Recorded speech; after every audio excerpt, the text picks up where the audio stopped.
So, Disney Infinity. You remember that, right? It was a thing a few years back.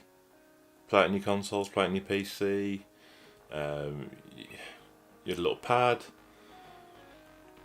You set your figures on, they appeared in the game, you ran around, did missions, did all sorts of stuff. Whatever happened to Disney Infinity? That's the question. Why did it do so badly? And why did they end up shutting everything down? I mean, you just gotta look at the figures. The figures that came with Disney Infinity and the figures you could buy afterwards, individually or in packs, they were amazing. Absolutely amazing figures. The sculpts on them are fantastic. Shown here, obviously we've got the Tron figure. It's just beautiful, absolutely beautiful. The sculpting on it is perfect. Feels nice in the hand. It's got like a soft satiny feel to it. It was absolutely fantastic.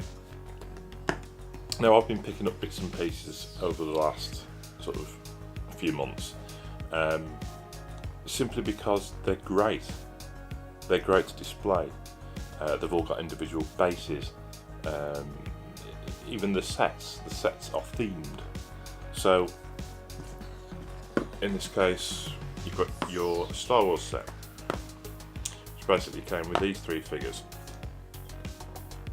a Darth Maul, an Anakin, and a Tayoshi, I think her name was. The bases, they're all themed around, focus, all themed around a sun theme. Almost like they're all on Tatooine. And they're nice. They're really, really nice. Textured. Darth Maul's is slightly bigger, obviously because of the way he's standing. But they're just really well done. Absolutely brilliantly done. And even in the game itself, it all came across perfectly, played well. Always gave me a sense of the Lego games in the way it was played. It just worked. It worked really well. The servers were shut down on the 3rd of March in 2017, which is a great shame. They were showing losses across the board. Now you'd think, with having such a great license on a game, with the ability to produce action figures, with all of their licenses, would prove to be a phenomenal success. I mean, you've got your Star Wars. I'll move those to one side.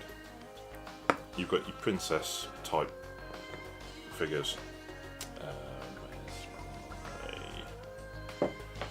There she is. So you've got your Tinkerbell, you've got your Maleficent, you've got your Mulan. All fantastically sculpted. Absolutely brilliant. You've got your Tron license. You've got, of course, the Marvel license. And my favourite of all, you've got your Nightmare Before Christmas license. You'd think with all this under its belt, along with everything else they had, along with Wreck-It Ralph and all of their other IPs, that this would have been a phenomenal success. I think there's one out at the moment using spaceships. How long that's going to last, I don't know. Haven't really looked into it, it's not really of any interest to me. But I don't understand how this didn't work. Now, purely from a collectibles front, these are fantastic. As I've said, they're well made. Poses just seem natural, which is fantastic. The scope of the work I can do in my photography with these is massive.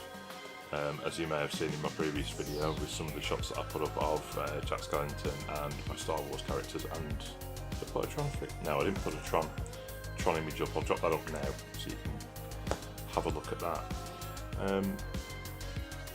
It's a real shame. Now, these, from a collectibles point of view, this actually could be a good thing, because everywhere you go now, there are Disney Infinity figures available. I believe if you've got the console versions, you can still play the game. You just can't have any access to the online features, but they're everywhere. If you're in the UK, if you go to a game store, they normally have buckets and buckets and buckets of pre-owned figures. That's where a good portion of these came from. I think apart from the Hulkbuster and Jack, they were bought in box when the game was available. And Star Wars, I think. Yeah, on the Star Wars set. These guys were all bargain basement purchases. You can literally pick them up for £2 to £3 each, depending on the character. Yes, they're all over eBay. People are trying to flip them quite a lot. Things like the Hulkbuster. I've seen the Hulkbuster up out of box for £10 to £15.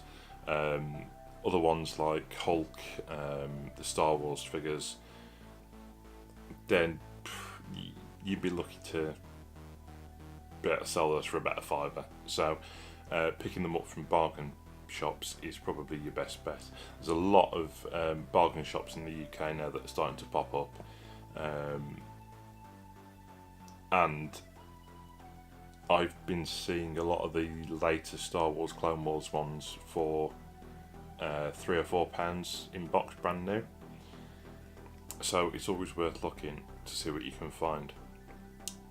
But from as a display piece, they're absolutely amazing. The detail that they've added in to these characters is unbelievable. As I said, they've got a nice silky feel to them as well, almost like a satin. The Hulkbuster, it's posed perfectly. And I just love it. These two are my favourite pieces out of Disney Infinity, and I think they have done an absolutely amazing job with them. I would like to be able to find the regular Iron Man. Nightmare Before Christmas, I'm not sure if they did any more, so I'd be interested to see if there are any more Nightmare Before Christmas ones. The Avengers figures, I wouldn't mind getting hold of those if I can find them anywhere without paying silly prices online, which is the only problem now. People are trying to flip them, people are trying to make as much money as possible off them. In the UK anyway, possibly not in America or Europe, I'm not too sure. But I would like to find them, so if anybody knows where I can get hold of some of the other figures, please let me know. Because at the moment I'm just trying to keep my eyes open for bargains, basically. I don't want to pay a fortune for them. As amazing as they are, I really don't want to pay a lot of money. So yeah, that's Disney Infinity. It's a shame. It's a real shame that they ended up shutting it down, because it could have been so great. It obviously didn't have the parents weren't buying for the kids anymore. Maybe it was getting a little bit out of hand. They were bringing too much out. I think Lego Dimensions came out and stole the crown. I think that's still going. I'm not 100% on that, but I'm sure that Lego Dimensions is still going. As great as it is, because obviously there's a lot of minifigs there, there's a lot of kits that you wouldn't ordinarily see from Lego. So it's obviously working well with the Lego IP. But anyway, if anybody knows where I can get some more at a decent price, or to complete some of my sets, please let me know. Drop a comment down below, and thank you in advance. So until next time guys, see you later.